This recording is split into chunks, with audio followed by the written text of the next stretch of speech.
Empezamos con decirles que es importante, el presidente de los Estados Unidos, Donald Trump, en uso de su facultad ejecutiva, podría declarar una emergencia nacional en los Estados Unidos para, la idea es, construir el muro fronterizo que nos divida con México, firmar una ley para mantener al gobierno de los Estados Unidos abierto hasta el 30 de septiembre, y esto lo dice Sarah Sanders, que es la vocera en la Casa Blanca. El Senado norteamericano avanza con la aprobación del presupuesto, destina de los 5.700 millones de dólares que quiere el presidente, le da 1.300 millones para nuevas cercas, o sea, unas rejitas en la frontera de Texas, cantidad muy por debajo de la pretensión del presidente norteamericano. Mitch McConnell, el líder de la mayoría en el Senado, asegura que Trump firmará el presupuesto y enseguida va a declarar la emergencia nacional, que es una situación que no se daba desde las Torres Gemelas. Es decir, cuando tú declaras al país en emergencia nacional, es un estado de guerra. Eso es lo que es. Y fíjense ustedes, ante esto, el silencio absoluto de México, ¿no? O sea, un estado de guerra, el amago a un estado de guerra por un muro, para que Estados Unidos sea dividido de México de manera física. Y en México, aquí hablando de estancias infantiles. Y fíjate que ayer desde las 7:30 de la noche que supimos esta información que había dado a conocer en su Twitter la Casa Blanca, o sea, es una información que debieron de haber conocido en la Cancillería, me comuniqué a la Secretaría de Relaciones Exteriores. Entonces hablé directamente a la Dirección General de Comunicación Social de la Secretaría de Relaciones Exteriores y además de que me enteré que existen 3 direcciones generales adjuntas, esto que había dicho Andrés Manuel que ya no existirían, pues ahí están, ¿no? O sea, ahí sí se le respetó a Marcelo Ebrard. Bueno, nadie me contestó. Me destinaron a una área que se llama asistencia diplomática, que es la que habla de, la que se encarga de emergencias cuando pasa algo en las secciones consulares, ¿no? Cuando hay algún mexicano que necesita una asistencia consular en alguna parte del mundo, lo van a ejecutar, ¿no? Es como su teléfono de urgencia. Ya después de muchos intentos me dieron el teléfono de la secretaria particular del director de comunicación social. Hablé con ella, le dije, necesitamos una posición ante esta información que es fundamental para nosotros y para los mexicanos en los Estados Unidos del gobierno mexicano. ¿Qué va a hacer el gobierno mexicano? Pues al principio me dijo que me iba a dar el teléfono del director adjunto de Información Nacional. Después me proporcionó su teléfono, terminó bloqueándome y jamás dándome el teléfono. Y aquí todavía sigo esperando a ver si hay alguna posición. Entiendo que no se habla en el gobierno federal hasta que Andrés Manuel los invita a la conferencia de prensa matutina. Y lo que estoy viendo en esta conferencia es que no está el señor Marcelo Ebrard. Así es que seguiremos hablando de cuestiones locales importantes como las estancias infantiles, pero de este tema de relación bilateral, pues creo que no, hasta que se construya el muro, yo creo que tendrían alguna reacción. Pero fíjense la esencia del problema. O sea, el presidente de los Estados Unidos va a declarar emergencia nacional en su país por un asunto con México. No con Corea del Norte, o con Cuba, o con Venezuela, no, con México. Y de México, nada, absolutamente nada. Los demócratas en los Estados Unidos y los estados que perderían recursos por el tema del muro, condenaron la intención, dijeron que Trump abusa de su autoridad y no mide las consecuencias porque provocará un choque con los legisladores sobre el control de los fondos federales. En una inusual declaración conjunta, el presidente de la Cámara de Representantes, que es Nancy Pelosi, demócrata por California, y el líder de la minoría en el Senado, que es Chuck Schumer, subrayaron que la declaratoria sería un acto sin ley, un grave abuso de poder de la presidencia y un intento desesperado para distraer del fracaso de Trump de obligar a México a pagar el muro como lo prometió, y que lo último que vimos de un ingrediente, digamos, mexicano para que se pagara este muro fue los 14,000 millones de dólares que tienen incautados en los Estados Unidos al señor Joaquín Guzmán Loera, conocido por El Chapo. Pelosi y Schumer advierten que el Congreso norteamericano defenderá a las autoridades constitucionales. Se negaron a precisar si ello significan juicios o votaciones para evitar que Trump cambie de manera unilateral el destino de este dinero para la construcción de muros divisorios con el vecino del sur.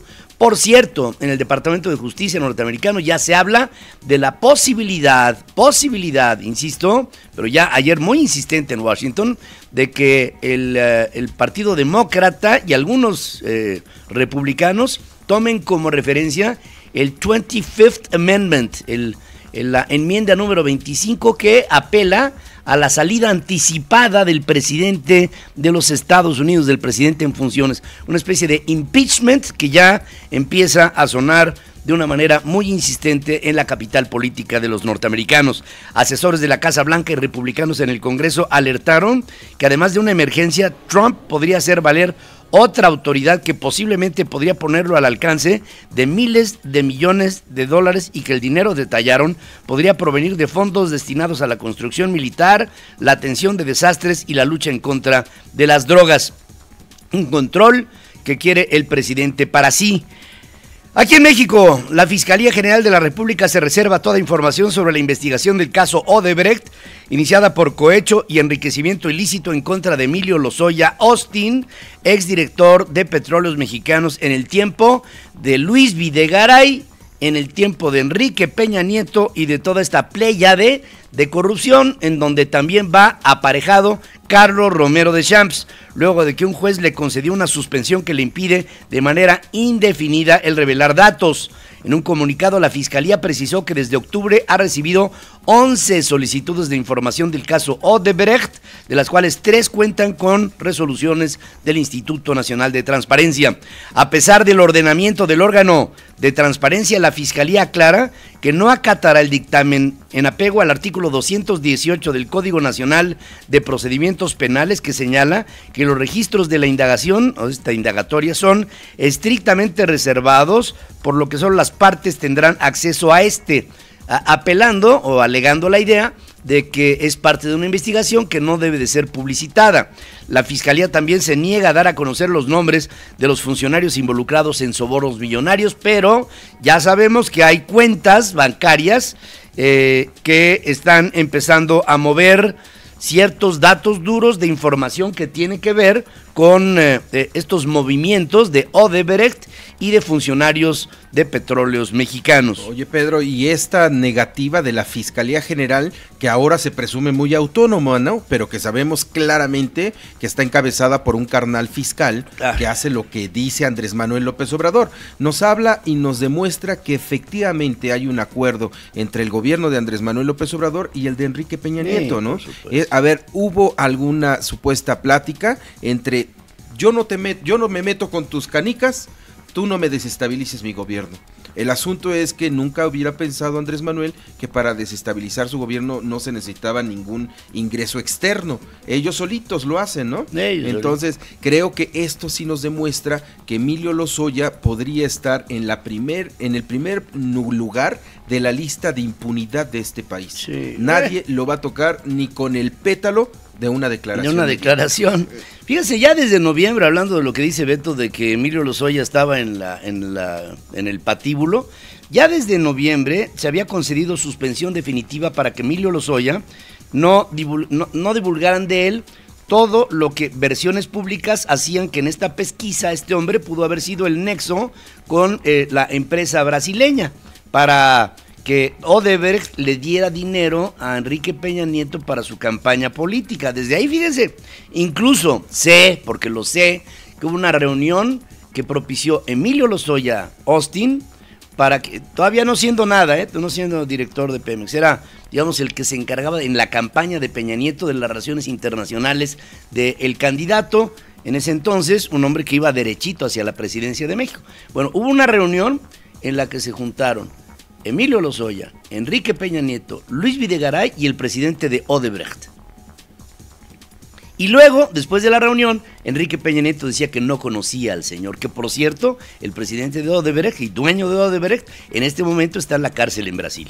Según la tarjeta informativa que envió Felipe Muñoz Vázquez, titular de la Subprocuraduría Especializada en Investigación de Delitos Federales, a Alejandro Gertz Manero, el gobierno de Suiza entregó a la Fiscalía General de la República más de, fíjense, sobre cuentas bancarias de mexicanos en Suiza, 3,200 fojas de transferencias bancarias y personas involucradas en presuntos sobornos solamente del caso Odebrecht.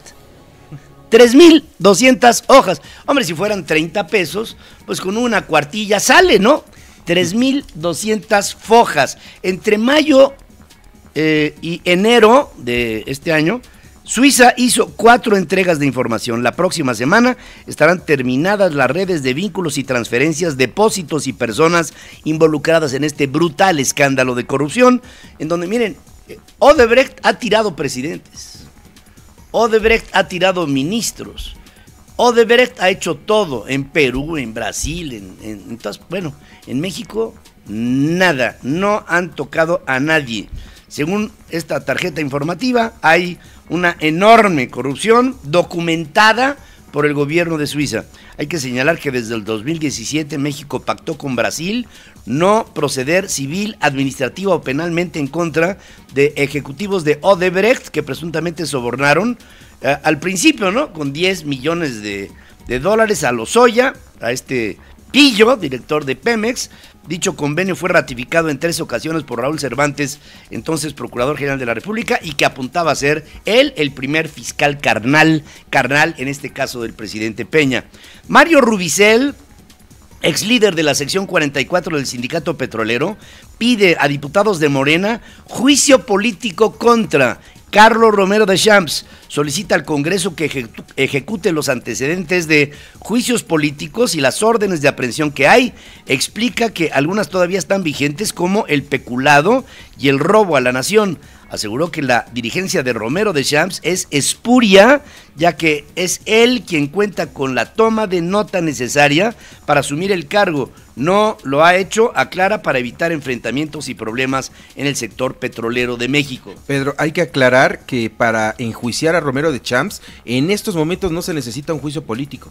El señor no tiene un solo cargo de elección popular, por ende, no tiene fuero.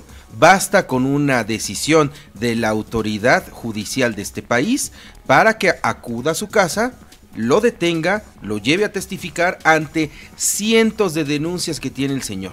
Pero ya hemos hablado y lo hemos visto aquí, desde Palacio Nacional a las 7 de la mañana, cuando está la transmisión en vivo, aún no se ha aclarado si existe o no una denuncia en contra del señor Carlos Romero Deschamps. Hay que aclarar esto para que no se haga toda esta grilla política. Carlos Romero Deschamps es en estos momentos un ciudadano como nosotros, que puede ser llamado por la autoridad en el momento en que se acredite un delito. El problema es que nunca se le va a acreditar ningún delito. Es un ciudadano como tú y yo, pero con harta lana, que por cierto es tuya y mía. Petróleos Mexicanos adelantó a inversionistas que para su rescate el gobierno federal podría inyectarle unos 5,200 millones de dólares a la empresa, unos 103,000 millones de pesos, un poquito menos que lo que va a sepultar López Obrador en el nuevo aeropuerto de Texcoco, que los 1,600 millones de dólares serían de lo que se ahorró por la reducción de pérdidas en el robo de combustible, según dice. Del monto total, 1,300 millones de dólares serán para la capitalización, 1,800 millones de dólares para la monetización de pagarés y de pasivos laborales. Hoy la empresa Petróleos Mexicanos no tiene a nivel internacional la calificación para poder cumplir con sus compromisos de deuda. Y esto fue lo que hizo que Fitch le bajara de triple B mayúscula más a triple B minúscula menos, a una antesala de estar en papel basura. Y ya anunció en estos momentos Andrés Manuel López Obrador en su conferencia de prensa junto con el secretario de Hacienda que Pemex va a tener una capitalización por 25,000 millones de pesos, además de prepagos de deuda de Hacienda por 35,000 millones de pesos. Esto va a incrementar el incentivo fiscal y la reducción de carga fiscal por 15,000 millones de pesos. Andrés Manuel López Obrador y el secretario de Hacienda han informado que Pemex no va a contratar durante este año deuda nueva, por lo cual se estará buscando una reestructura. Es lo que anuncia Alberto Velázquez, director de finanzas de Pemex. Dice que después de más de 10 años no se va a tomar esta estrategia de contratar deuda nueva. Lo que se hará es disminuir la carga fiscal a lo largo de los años. Dará a Pemex un flujo extra de 15,000 millones de pesos, así sucesivamente hasta llegar a 90,000 millones de pesos. Es un rescate financiero que habla, como tú bien dices, Pedro, de muchos millones de pesos, pero no le llega a lo que se canceló en Texcoco. Sí, no le llega. No le llega para nada. No le llega. Fíjense que hoy por hoy Petróleos Mexicanos es la empresa más endeudada del mundo. Y la capacidad de repago que tiene la empresa es prácticamente nula.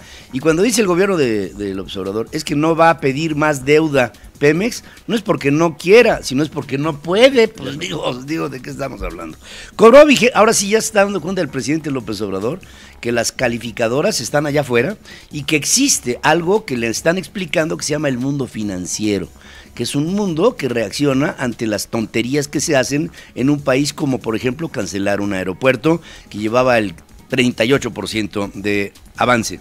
Cobró vigencia el bloqueo a las 3 cuentas bancarias del general brigadier Eduardo Trawitz, investigado por supuestos vínculos con el robo de combustible en Petróleos Mexicanos, ex jefe de escoltas de Enrique Peña Nieto, luego de que una juez federal negó la suspensión definitiva del amparo. El militar tuvo acceso a su dinero por solamente 24 horas, pensó que ya la había ligado y que le vuelven a cerrar.